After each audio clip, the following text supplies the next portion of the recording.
Hello and welcome back to Fallout 76. Today I am on the public test server to have a look at the Pipe Revolver. So with the March update, that gave us a base damage increase to a lot of pistols, but not all of them. Some of them got a really big boost, some of them got no boost at all, and some of them got a small boost. Pipe Revolver was in the small boost category. It got a base damage increase of 21%, which, wasn't really much, and it put it really far behind the other revolvers. And with the next update coming in June, the Pipe Revolver is actually getting another buff. This one is a lot more significant. It is 64%, and that puts it in the same class as the other revolvers. So we'll just compare the Pip-Boy numbers with the other revolvers. So we'll start off with the single action because it is at the top of the class in terms of damage. I have these modded with all prime receiver, just so they are kind of apples to apples comparison. And I also have them all modded for the maximum AP cost because I will be using Number Cruncher, which will give us more damage the higher the AP cost we have. So the legendary effects are all the same as well. Furious with extra critical damage, faster reload speed. This one has pinpointers, the other ones don't. Pinpointers has no effect on the Pip-Boy damage though. So the single action revolver comes in at 368. Then we have a Western revolver at 306. So yeah, Number Cruncher is actually working pretty good to really put a little bit of distance between the Western and the single action. And then we have the 44 pistol. It looks ridiculous with the recon scope, but that is what gives us the highest AP cost. And we are at 264. And then we have the Pipe Revolver, which is a 269. So it's like 4 points higher than the 44. I would basically say they're the same. Now, the one edge that the Pipe Revolver has over the other revolvers is that you can actually put a suppressor on it and do sneak attacks. That's not what I'll be doing for the video. I'm going to run this the same way I run all the revolvers, just run and gun. But yeah, you do have that option to do sneak attacks, which does give it an edge over the other revolvers. You can make it a rifle as well, but that actually won't make any kind of difference now because the rifles and pistols use the same damage perks. So yeah, making it into rifle isn't going to give you any kind of difference in terms of damage. So we are going to be using Scatter Shot. What this perk will be doing is the amount of damage I'm doing on one specific limb, 20% of that amount will also be done to every other limb as well. So you have a chance to cripple a target with just one hit, really. And then Number Cruncher, which I mentioned before, but it is an extra 2% damage increase per AP cost. So if you have 20% or 20 AP, that's 40% more damage. Then we have Down Ranger, which is 20% more range damage to far enemies. Tormentor, this is mostly on bigger targets as well. 20% more damage per crippled limb a target has.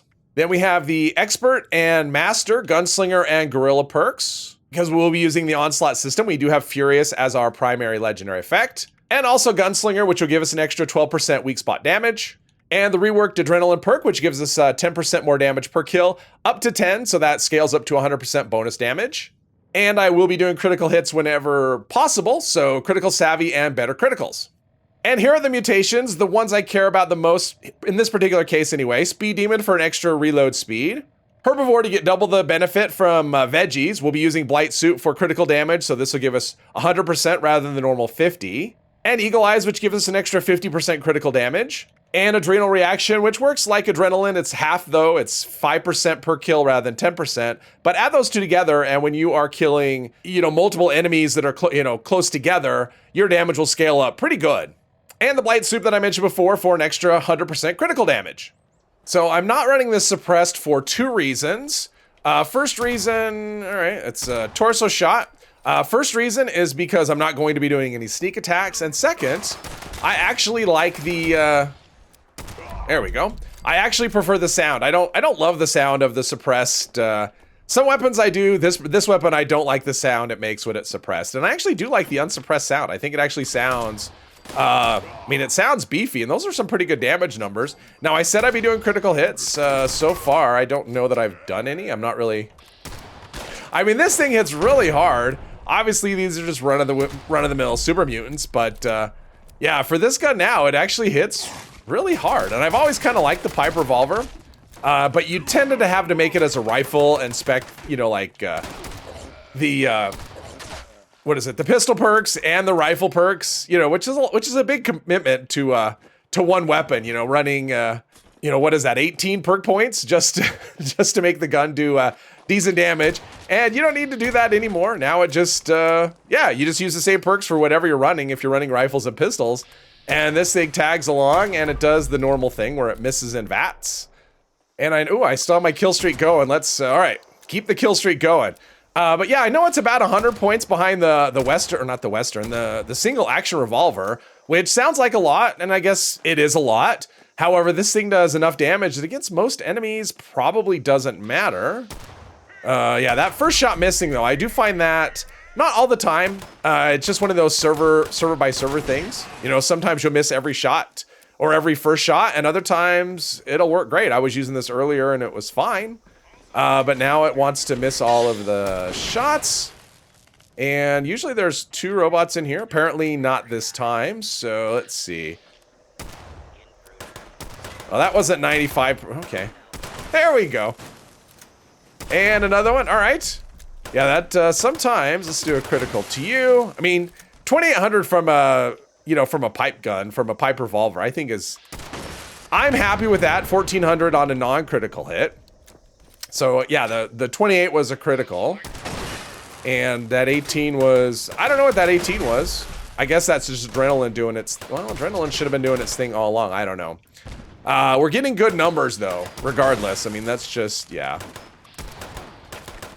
This thing, yeah, this is a lot of fun. I mean, I'm really liking revolvers, and I'm glad that the pipe gun finally joined in. I'm not crippling stuff though. Which is kind of interesting. I mean, I only do have the 1 perk for while I'm killing it. I guess I wouldn't be crippling when I'm, okay, there we go. I was actually playing with this a little bit as a out of VATS sniper. You know, I've got the scope on it, and it works pretty well. That way I had a suppressor on it and was just doing manual aim. And it actually works really well, killing things in 1 to 2 hits most of the time. There we are. And there we are. However, if I'm going to manual aim, I just like other things better. I mean, if I'm going to use that, you know, because it does have a very slow fire rate is the thing. So it's not like I mean, that was me pulling the trigger right there, firing as fast as I could. And there's a bit of a delay between shots. So if I'm going to have that, I think I'd rather use other things. The hunting rifle would probably be my top choice. Although the pipe bolt action, which is pretty fun, if I can get a test in before the PTS shuts down, I'll do a video on that as well, because the pipe bolt action is actually pretty fun. All right, so apparently there's already some shooting going on before I get here. All right, let's get the Mirelurk Queen out here so we can have her ready to go as we build up our kill streak on easier things. Usually there would be a, there we go, that's what I was expecting. Savage Mirelurk King, oh, what a time to miss, over and over again. That looks like it was probably a cripple though on him. It wasn't a 1 shot, so hello. I threw a grenade, did she not, was my aim that bad? I mean, I'm on a private server, so I know somebody else didn't come by and kill her. I guess it was just my aim that was bad. Let's, yeah. And she's crippled. Yeah, this actually works good. Yeah, scatter shot is great. It works, wow, we're doing, I mean, that's actually really big damage, so yeah, this thing does great. And we are primed. It does the same damage as hardened, except when you have Scorch Beast and Scorch. Then we get bonus damage, so that should help us a bit. Let's get keep our kill streak going. The fast travel was, let's see, critical hit for you. Well, 3,000. That's actually not too bad for just a homemade, you know, what's supposed to be a homemade revolver. And another for you. And another for you. And if it would just come a little bit closer, that was another critical hit. So not too bad. That actually went pretty well. And there you have it, the Pipe Revolver. It is looking really good at this latest round of buffs. This should be part of the next update, which I'm expecting in early June. Hopefully you enjoyed this video. If you did, please hit one of the buttons, and I hope you'll join me in the next one. Thank you very much.